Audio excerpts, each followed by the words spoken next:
চলে আসছি। জয় ভোলেনাথ।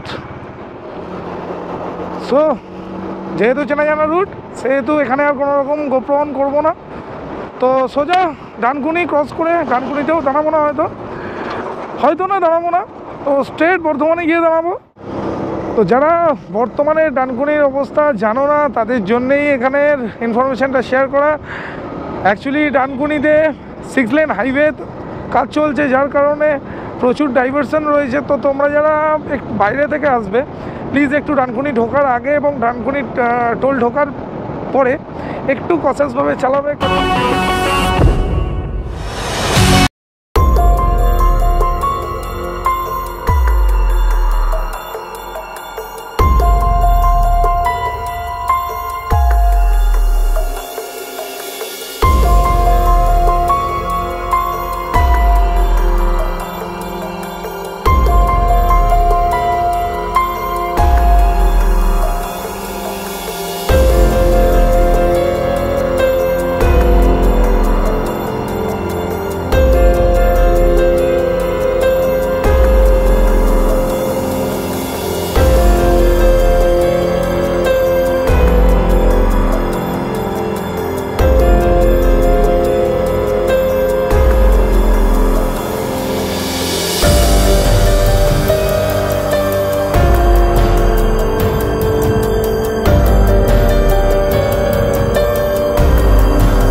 কি আছে, এর আগে লাস্ট যখন এসছি এত ডাইভারশন ছিল না, 2-1টা ছিল। বাট এই মুহূর্তে যদি তোমরা এই রুটে আসো, তো চেষ্টা করো নাইট ছেড়ে ডেতে করার, কারণ হিউজ পরিমাণে ডাইভারশন রয়েছে।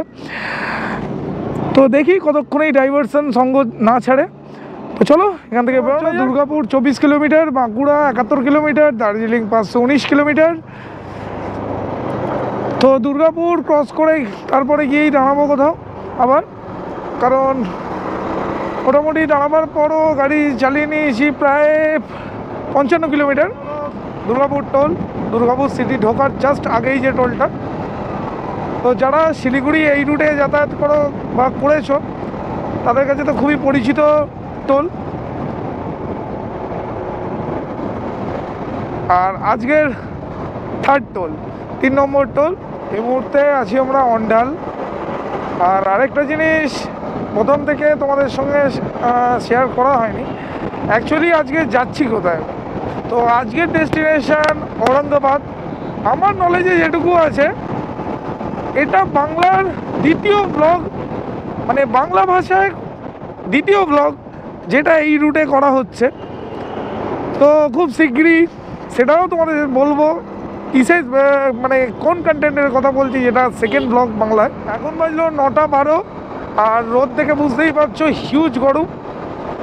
জানি না বেলা 12টা 1টা বাজার পর কি ওয়েদার দেবে, ওই জন্য চেষ্টা করছি সকালের দিকটা 12টার আগে অবধি যতটা টেনে কভার আপ করে দেওয়া যায়। আর গাড়ি এখন পর্যন্ত চলেছে 180 কিলোমিটার। তো এই যে বাঁদিকের রাস্তাটা যাচ্ছে, এটা আসানসোল সিটিতে ঢুকছে। তো যেহেতু আমরা আসানসোল সিটি হয়ে যাব না, তো এটা হচ্ছে আসানসোল সিটির বাইপাস। তো আমরা যাব টুয়ার্ডস ধানবাদের দিকে। এখানে একটু দাঁড়িয়েছিলাম, জাস্ট বাথরুম ব্রেক, জাস্ট 5 মিনিটের ব্রেক নিয়েছিলাম। তো আবার আগে যাব। প্রচণ্ড রোদ, দাঁড়াবার মতো একটা জায়গা পাচ্ছি না। অ্যাকচুয়ালি যেটুকু শ্যাডো রয়েছে, মানে গাছের ছায়া রয়েছে, রাস্তার ওপারে রয়েছে, বিকজ রোদ ঠিক আমার পেছনে রয়েছে। ঝাড়খণ্ডের আমাদের প্রথম টোল।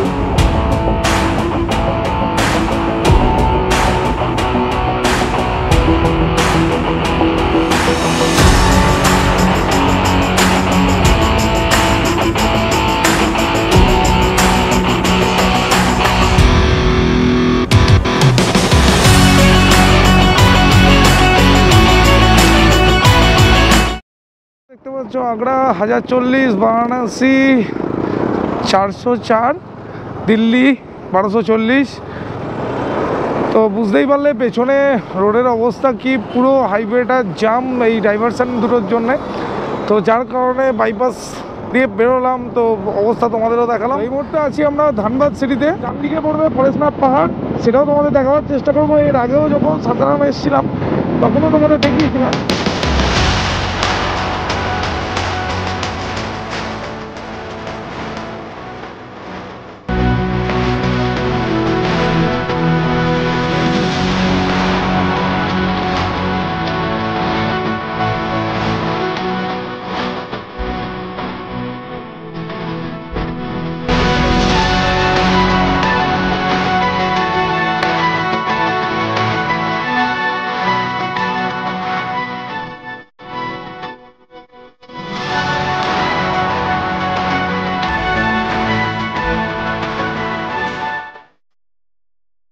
আশেপাশের নাজারা থেকে বুঝতেই পারছো এই মুহূর্তে আছি কোথায়, ঝাড়খণ্ড।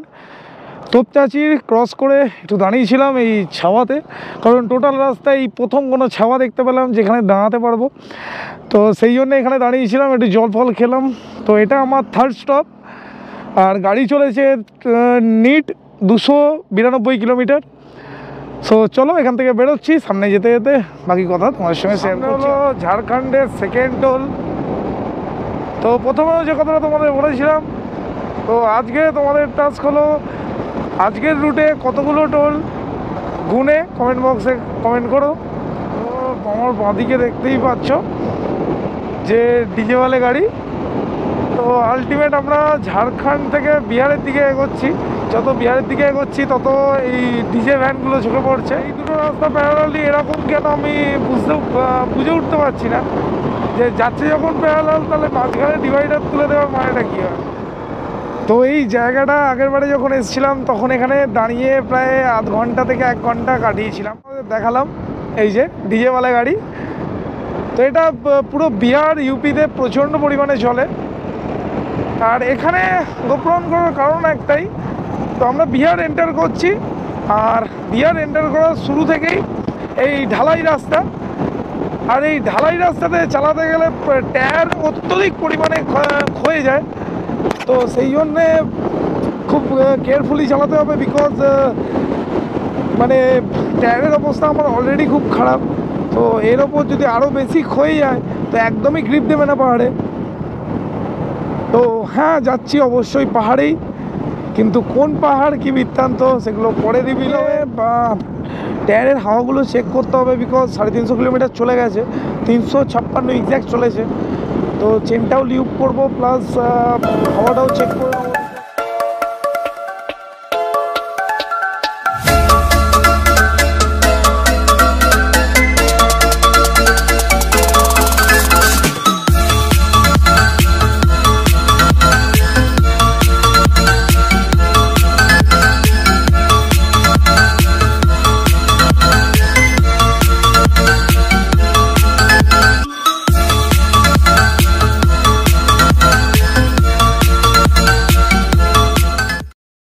থেকে ডান দিকে চলে যাচ্ছে গয়া, আর সোজা চৌপাড়ান বাড়ি সোজা যাচ্ছে, এই রাস্তাটা চলে যাচ্ছে গয়া। তো এর আগের বারে ওইটা দিয়ে গেছিলাম। তো সামনে দেখতেই পাচ্ছ ডোবি, চৌপাড়ান সব এই রাস্তায়। এই হলো বাড়ি সিটি। অ্যাকচুয়ালি আগের বারে বাইপাস হয়ে বেরিয়ে গেছিলাম, তো এবারে সিটির মধ্যে দিয়ে ক্রস করাচ্ছে। তো ঠিক আছে, বাড়ির সিটিটাও তোমাদের দেখিয়ে দিলাম। আর এই যে ওপরে অরেঞ্জ পতাকাগুলো দেখতে পাচ্ছ, এগুলো সব রামনবমী। আগের বারে আমরা এখান থেকে এসে বাঁদিক নিয়েছিলাম, এইটা দিয়ে এসেছিলাম। যেহেতু রাঁচি থেকে এসেছিলাম, বোকারো হয়ে এসেছিলাম বলে ওই রুট দিয়ে এসেছিলাম। এসে আমরা এই মোড় থেকে বাঁদিক নিয়েছিলাম, কিন্তু যেহেতু এবারে আমরা এই দিক দিয়ে এলাম, সো সোজা রাস্তাটাই যাচ্ছে। আগেরবারে আমরা রাঁচি পাত্রাতু হয়ে তারপর সাসারাম এসেছিলাম, যার কারণে বাড়ি ঢুকেছিলাম ওই দিক দিয়ে, মানে ঝাড়খণ্ডের ওই সাইড দিয়ে আমরা ঢুকেছিলাম।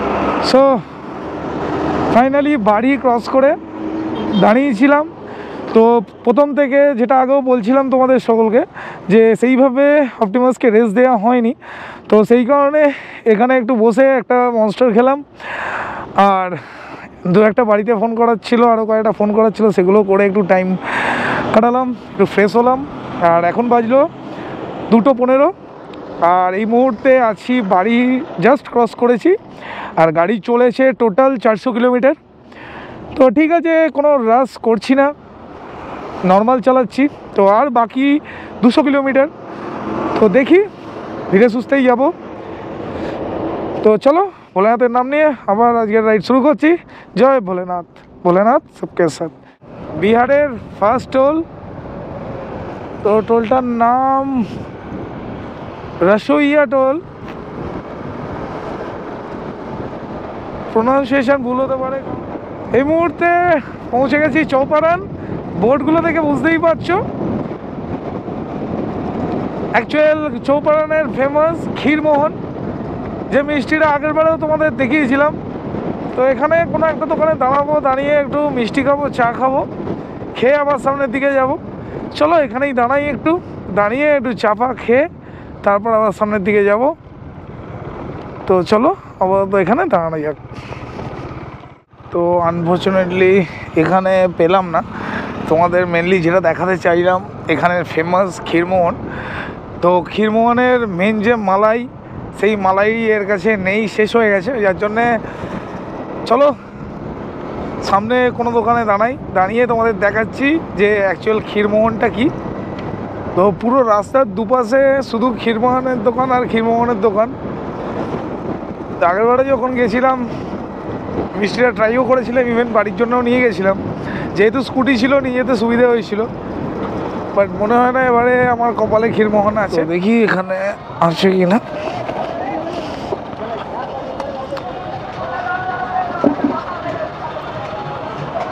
खीरमोहन है, खीरमोहन है, मलाई होगा, दीजिए। चाय होगा, चाय दीजिए, ठीक।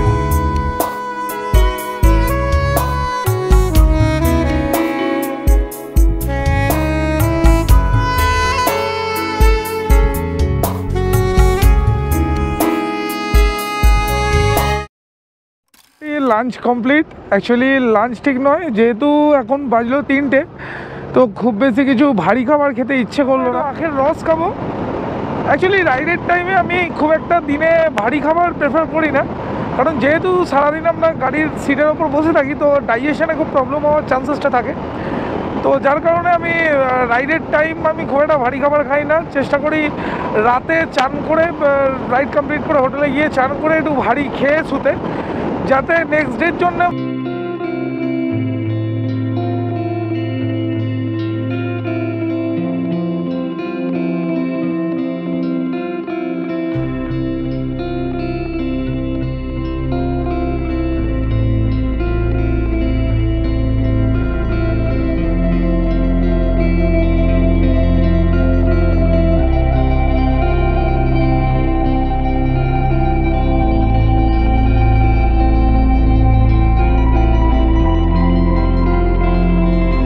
মোটামুটি জিপিএস দেখাচ্ছে 7টা 8 বাজবে সাসারাম ঢুকতে।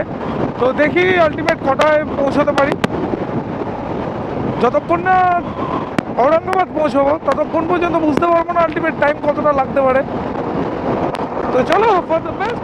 তো পেছনে গোপ্রোটা অন করতে পারিনি, তো পুরো জঙ্গলের মানে সাইড বরাবর প্রচুর সিআরপিএফ অ্যান্ড আর্মি পোস্টেড আছে, আর পেছনেই একটা ট্রাকের অ্যাক্সিডেন্ট হয়েছে।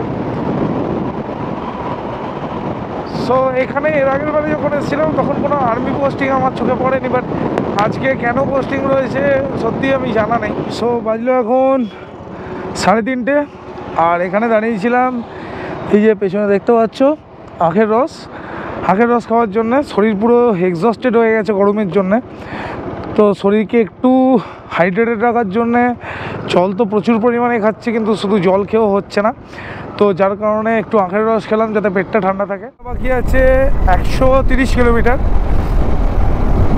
তো হয়তো মাঝখানে একবার দাঁড়াবো, কারণ বাথরুম করা হয়নি, এখানে বাথরুমের জায়গা ছিল না বলে বাথরুম করতে পারিনি।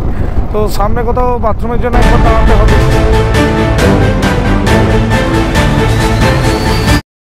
সিটগুলো নিয়ে যাচ্ছে, একটু যদি মানে রাত্রির হয় বা অন্ধকার হয়ে যায় সিটগুলো দেখাও যাবে না, সোজা ইম্প্যাক্ট হওয়ার চান্সেস প্রচুর। তো এই মুহূর্তে আমরা ডোবি ঢুকছি। তো ধোবি হয়েও গয়া যাওয়া যায়, যেরকম পেছনের যে রাস্তা তোমাদের দেখিয়েছিলাম ডান দিকে গয়া ঢুকে যাচ্ছে, তো ধোবি হয়েও গয়া যাওয়ার রাস্তা আছে। হিসাব মতো অফিসিয়ালি বিহারে আছি, আর ঝাড়খণ্ডে ঢোকার প্রয়োজন নেই।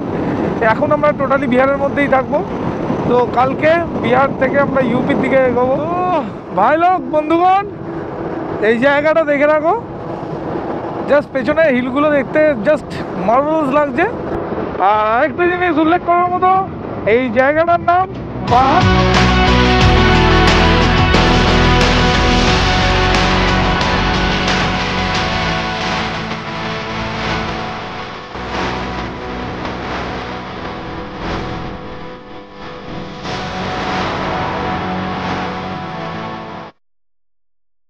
মুহূর্তে আছি দেহরি থেকে 40 কিলোমিটার আগে, মোটামুটি সাসারামার 90 কিলোমিটার বাকি। ওয়েদার দেখে বুঝতেই পারছো আমি পুরো আশপাশটা একবার ভালো করে তোমাদের দেখাবো। আর আমার অপটিমাস জাস্ট মার্ভেলাস পারফর্ম করছে এখনো পর্যন্ত। আর আমার ব্যাকগ্রাউন্ড কিছুই নেই, বাট আমার ফ্রন্ট সাইডে কী আছে আমি দেখাবো সেটা। সানসেট হচ্ছে, জাস্ট সানসেটটা এই পাহাড়টার পেছনেই হবে। তো অসাধারণ দেখতে লাগছে, এই জন্যই এখানে একটু দাঁড়ালাম। তো চলো আগে যাওয়া যাক। কতগুলো ছবি তুলেছি, সেগুলো পিক্সগুলো ইনস্টা আর এফবিতে পোস্ট করবো, সেখানে চাইলে তোমরা চেক আউট করে দেখে নিতে পারো। আর ছবিগুলো কেমন হয়েছে সেগুলো জানাতে ভুলো না। তো আপাতত এখানে এই পর্যন্ত, আবার গোপ্রো মোডে কথা হবে। চলো, তো জাস্ট ভিউটা দেখো, অসাধারণ লাগছে। আর বাজলো 5:45 বেজে গেছে, 5:10। তো সানসেট হচ্ছে, একটুখানিক্ষণ দাঁড়ালাম কারণ এই পাহাড়টার পেছনেই সানসেটটা হলো। দেখতে অসাধারণ লাগছিলো বলে একটু দাঁড়িয়ে গিয়ে উপভোগ করলাম যে সানসেটটাকে। তো আবার নেমে পড়েছিল ওটা। তো আর 80 কিলোমিটার মতো বাকি আছে ঔরঙ্গাবাদ সিটির জাস্ট আগে। তো ঔরঙ্গাবাদ সিটি এন্টার করছি। অ্যাকচুয়ালি ভেবেছিলাম ঔরঙ্গাবাদে স্টে করব, কিন্তু এখন বাজে 5:15 আর আকাশে আলো দেখতেই পাচ্ছ যথেষ্ট রয়েছে। তো আলটিমেট এত তাড়াতাড়ি হোটেল নিয়ে আলটিমেট করবো কি, কারণ এত তাড়াতাড়ি তো ঘুমোতেও পারবো না যে ভোরবেলা আর্লি বেরোবো। সো এই মুহূর্তে আছি ঔরঙ্গাবাদ, এখন বাজলো 5:30। তো দেখতেই পাচ্ছ প্রচুর আলো আছে। তো সেই জন্যই ভাবলাম সাসারামের দিকে এগিয়েই যাই। সাসারাম এখান থেকে 50 কিলোমিটার মতো বাকি আছে। তো এগিয়েই যাই, কারণ এখানে থেকে আলটিমেট লাভ কিছু হবে না, এত বিকেলবেলা হোটেল নিয়ে থেকে কিছু লাভ কিছু হবে না। সো একটু এগিয়ে যাই, 50 কিলোমিটার এগিয়ে থাকলেও কিছুটা এগিয়েই থাকা। আর অ্যাকচুয়ালি আরেকটু এগিয়ে থাকতে চাইছি, কারণ আগামীকালে একটা বড় বাধা আছে, মানে বড় সিটি পার করতে হবে। সো যার জন্য চাইছি যদি যতটা এগিয়ে থাকা যায় কালকে ততটা আমার সুবিধা হবে। সো যাই হোক, দেখি কি হয় না হয়। আর দেখতে পাচ্ছ আমাদিকে সানসেট হচ্ছে।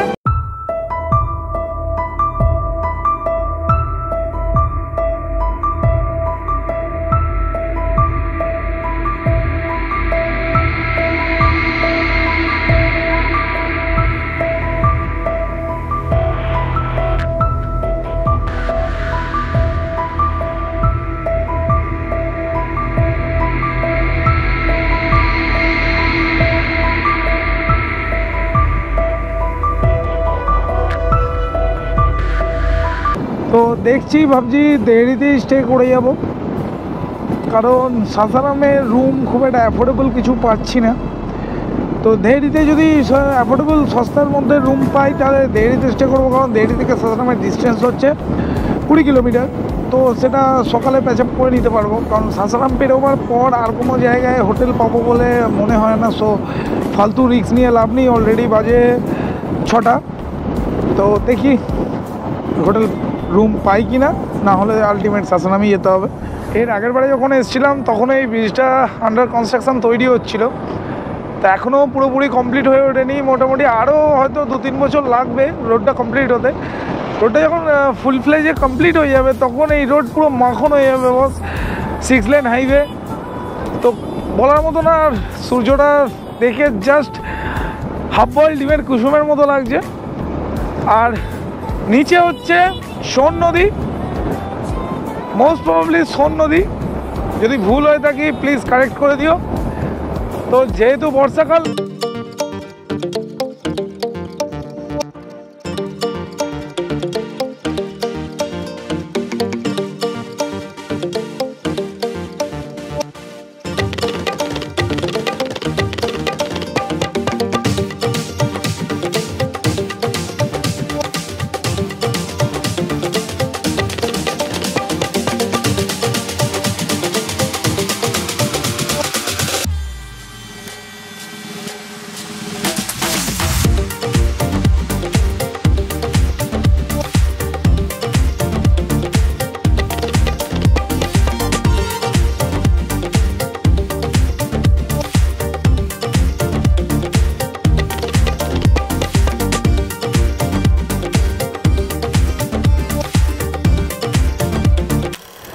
তো এই মুহূর্তে দেহরিতে আছি, কিন্তু দেহরিতেও আমাদের হাওড়ার মতো একই অবস্থা। সেই রামনবমীর ঝামেলা নিয়ে এখনও পর্যন্ত এখানে উত্তপ্ত হয়ে আছে, যার কারণে এখানে টোটাল নেট এখন বন্ধ, যার জন্য না জিপিএস দেখতে পাচ্ছি। ফাইনালি বন্ধুরা, আমরা সাসারাম থেকে আর 15 কিলোমিটার আগে আছি। তো আর অন্ধকার হয়ে আসছে, আর এগোবো না। তো সাসারামেই স্টে করব, এখনও পর্যন্ত হোটেলের কিছু ব্যবস্থা হয়নি। তো চলো সাসারাম সিটিতে গিয়ে দেখি কিরম কি বাজেটে হোটেল পাই। তো জায়গাটা দেখে বুঝতেই পারছো কেন দাঁড়ালাম, পাহাড়ের স্ট্রাকচারটা দেখো জাস্ট অসাধারণ। আর এই যে বাঁদিকে হচ্ছে তারাচণ্ডী মন্দির, এখন বন্ধ। এর আগের বার যখন এসেছিলাম আমি এখানে ভিজিট করেছিলাম। তো চাইলে সাসারামের আগের ভিডিও যদি দেখতে চাও তাহলে আই বাটনে আমি লিঙ্ক দিয়ে দেবো, চাইলে তোমরা চেক আউট করে দেখে নিতে পারো। তো হাইওয়ে থেকে ঢুকে পড়েছি সাসারাম সিটির ভেতরে। তো এই হলো, অন্ধকার বলে বোঝা যাচ্ছে না, এই হলো শেষ শাশুড়ি টুম। এর আগেও এসছি দিনের বেলা, অন্ধকার এখন বন্ধ। তো চলো হোটেল দেখি। সো ফ্রেন্ডস, ফাইনালি এসে গেছি হোটেলে। তো হোটেলের টেরিফ অ্যান্ড অল ডিটেলস আমি নেক্সট ব্লগে তোমাদের সঙ্গে শেয়ার করে দেবো, কারণ আমি এখান থেকেই নেক্সট ব্লগ শুরু করব। তো আর কথা বলার মতো এনার্জি নেই, শরীর পুরো এক্সস্টেড হয়ে গেছে, একদম মানে টোটাল এক্সস্টেড, কারণ ওয়েদার মারাত্মক গরম ছিল, পুরো শরীর ডিহাইড্রেটেড হয়ে আছে। সো এখন ফ্রেশ হবো, ফ্রেশ হয়ে কিছু খাবো, খেয়ে একটু রেস্ট নেবো, আর ভিডিওগুলোকে এডিট করব। হয়তো ভিডিও আসতে একটু টাইম লাগবে, বাট একটু ধৈর্য ধরো, আস্তে আস্তে অনগোয়িংও ভিডিও আসতে থাকবে। তো আজকের মতো ডে 1-এর ভিডিও আমি এখানে এন্ড করছি। কালকে সকালে আবার রাস্তায় দেখা হবে। কালকের ভিডিও খুব এক্সাইটেড হবে, কেন সেটা কালকেই বলবো। তো আজকের মতো টাটা, গুড বাই, দেখা হবে কালকে। তো আজকের মতো গুড।